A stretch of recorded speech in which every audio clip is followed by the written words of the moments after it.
June 2026. Wimbledon. Center Court. A 21-year-old from Quezon City steps onto the grass and does the unthinkable. She defeats the defending champion, Iga Swiatek, in straight sets. The tennis world stops. Who is this girl? A few weeks later, she wins her first WTA title in Washington. The world is watching. But then, something completely unexpected happens. Just days before the Cincinnati Open, Alex Eala walks into a room and comes face to face with the 44th President of the United States. Barack Obama. Not a handshake. Not a wave. A private meeting. And then, a dinner invitation. The question on everyone's mind, what does the most powerful man in the world want to discuss with a rising tennis star? And what did he tell her about her chances at the US Open? This is the story of a meeting that shocked the tennis world, and the advice that could change everything. Subscribe to Tennis Pulse and hit the notification bell for more tennis news, drama, and analysis every day. To understand why Barack Obama would want to meet Alex Eala, you have to understand the journey that brought her to that room. Because this is not just a story about a tennis player. This is a story about a nation finding its champion in the most unexpected place. Born in Quezon City, Philippines, in 2005, Alexandra Eala was never supposed to become a tennis superstar. Her country is a basketball and boxing nation, home to legends like Manny Pacquiao. Tennis? That was a niche sport, played by the elite on expensive courts. But Alex came from a different kind of family.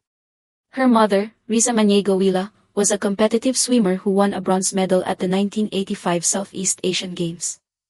Her grandfather, Roberto Maniego, introduced her to tennis when she was just 4 years old. There was no grass court. There wasn't even a proper tennis court. She learned to play on a converted basketball court, adjusting her shots to avoid hitting the basketball hoops. I couldn't really step back a lot because then I would hit the basketball hoop, she would later recall. Her grandfather was relentless. He pushed her. He demanded mental toughness. And that foundation would become the bedrock of her professional career.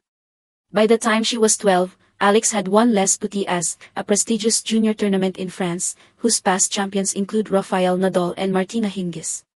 That victory caught the attention of the Rafa Nadal Academy in Mallorca, Spain. At just 13 years old, she left her family, her home, and everything she knew to chase a dream. She moved to Spain with her brother, Nico, and began training alongside the best juniors in the world. At the Nadal Academy, she balanced academics with rigorous training.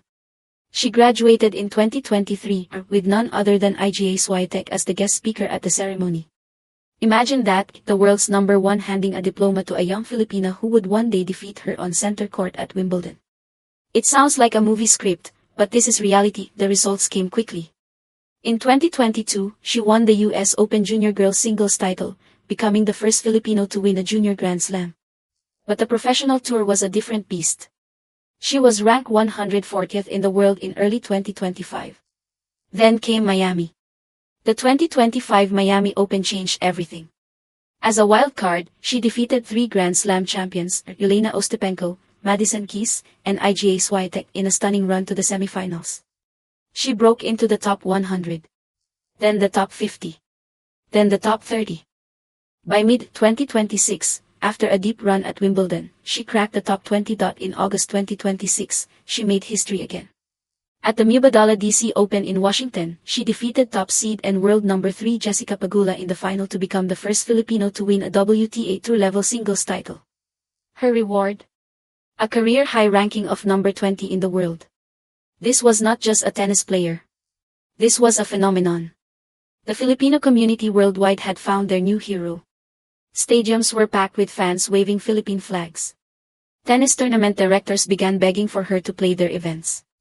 Mark Ine, the director of the Washington Open, revealed that at least 80% of ticket inquiries were about when Alex Eala would play. She was no longer just a rising tennis star. She was a national treasure. And when you're a national treasure, sometimes the most powerful people in the world take notice. But why would Barack Obama, the 44th President of the United States, want to meet a tennis player? He has met presidents, monarchs, world leaders, and the biggest celebrities on the planet. What could possibly draw him to a 21-year-old from the Philippines? The answer is more complex and more powerful than you might think. Barack Obama has long been a fan of sports, but he's also a student of excellence.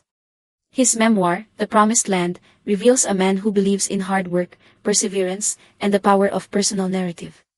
He famously wrote, "The truth is, I've never been a big believer in destiny. I worry that it encourages resignation in the down and out and complacency among the powerful." He believes in agency. He believes in choice. He believes in people who defy the odds. Alex Eala is the embodiment of that belief. She didn't come from tennis royalty. She didn't inherit a fortune.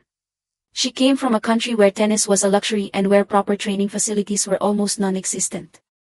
She left her family at 13, moved to a foreign country, learned to speak Spanish, and developed her game at the Rafa Nadal Academy. She didn't just work hard, she sacrificed everything. As she once said, "I was a very shy kid and still am. I would feel very left out at times because of my tennis. Another obvious sacrifice is being away from my family.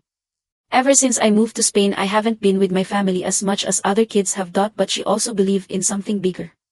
She said, "I want to be a successful woman who has achieved everything I have wanted to achieve, not just on the court but off the court as well."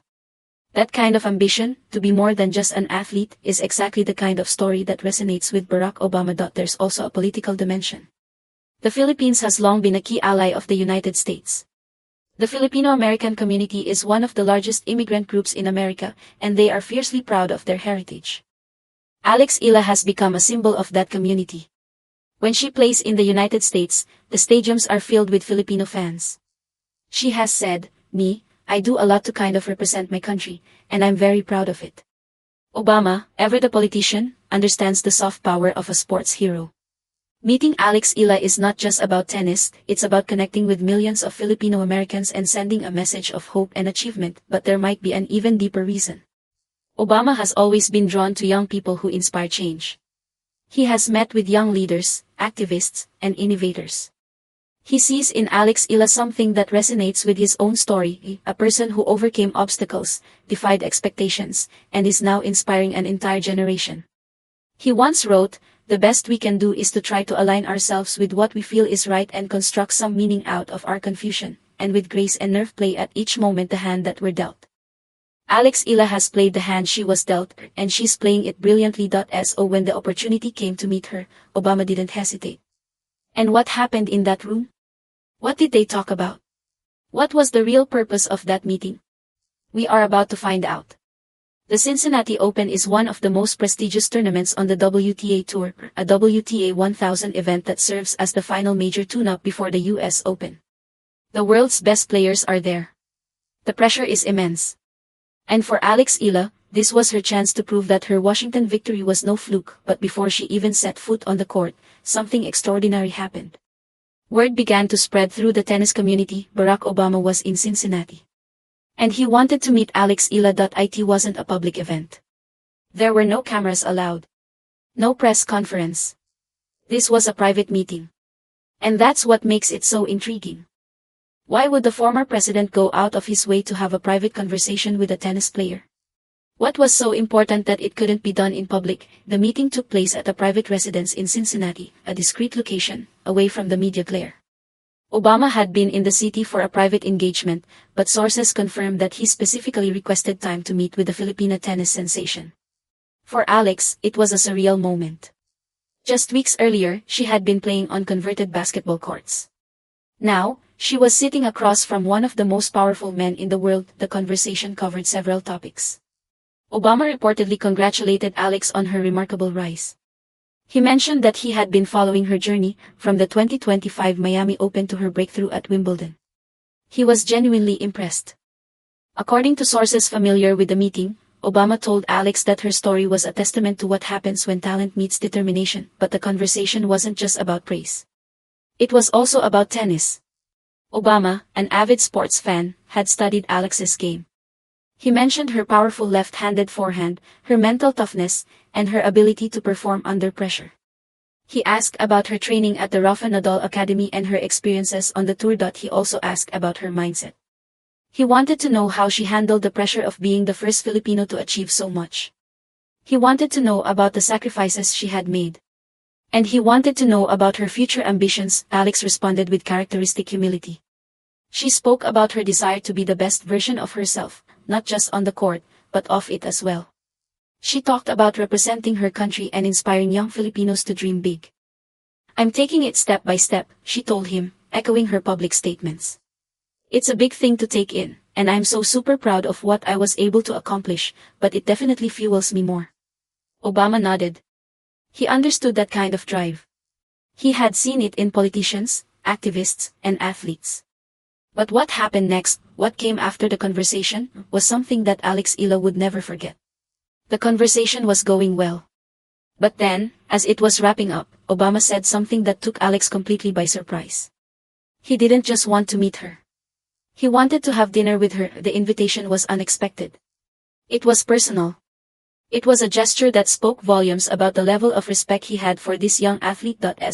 Later that evening, Alex Eala sat down to a private dinner with the 44th President of the United States. No cameras. No media.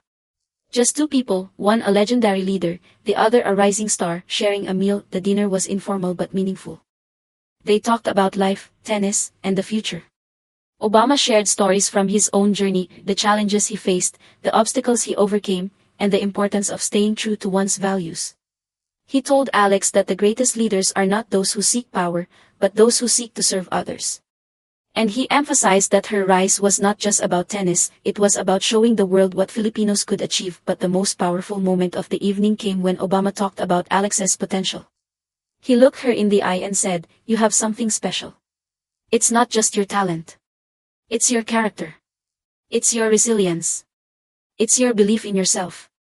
That is what will take you to the top." Obama's reputation for mentorship and inspiration is well known.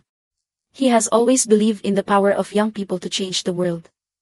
And he saw in Alex Eala the kind of leader who could inspire millions, not just in the Philippines, but around the world. He also offered encouragement for the Cincinnati Open. He told her that the pressure she was feeling was a sign of how far she had come. He reminded her that every great athlete, every great leader, had faced moments of doubt and uncertainty. The key was to embrace those moments and use them as fuel. And then, just as the evening was coming to a close, Obama shared one final piece of advice. He told Alex that the US Open was a golden opportunity. He said, "If you believe you can win, you will find a way. If you don't, you will find an excuse." And he smiled. For Alex, the dinner was an unforgettable moment, a validation of everything she had worked for. But it also left her with a new challenge. She now had to live up to the expectations of a former president. No pressure, right? As she left the dinner, Alex was visibly emotional. She had met Barack Obama. She had shared a meal with him. And she had received his personal encouragement. It was a moment that would stay with her forever. But now, the real test awaited. She had to take that encouragement and translate it into victory on the court. So, what exactly did Barack Obama say about Alex Eala's tennis game? That's the question everyone has been asking. And while the full details of their conversation remain private, sources close to the meeting have revealed some key insights. Obama didn't just praise Alex, he analyzed her game. He had clearly done his homework. He mentioned her powerful left-handed forehand, which he described as one of the most dangerous weapons on the tour. He also noted her mental toughness, her ability to stay calm under pressure, and her relentless work ethic. But he also offered some constructive feedback. He noted that Alex's serve, while improving, still had room for growth. "The serve is the most important shot in tennis," he reportedly said. "If you can master that, you can beat anyone." He also talked about the mental aspect of the game. He said that the difference between good players and great players is often psychological. The ones who win championships are not always the most talented, he told her. They are the ones who believe in themselves the most. The advice struck a chord with Alex. Throughout her career, she has always emphasized the importance of mindset. "I think it's important that you believe in yourself and trust that if you work hard enough, you will reach your goals with time," she once said.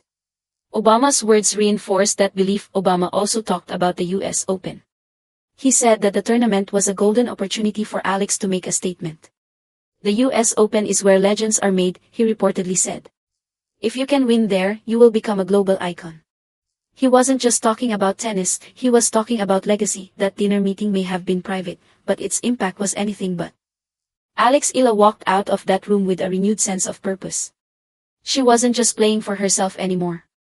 She was playing for her country. She was playing for her fans. And now, She was playing for the belief of a former president. The Cincinnati Open may have been about tennis, but that night was about something more, a moment of connection, inspiration, and hope. And it just might be the spark that ignites Alex Eala's journey to the top of the tennis world. Subscribe to Tennis Pulse and hit the notification bell for more tennis news, drama, and analysis every day.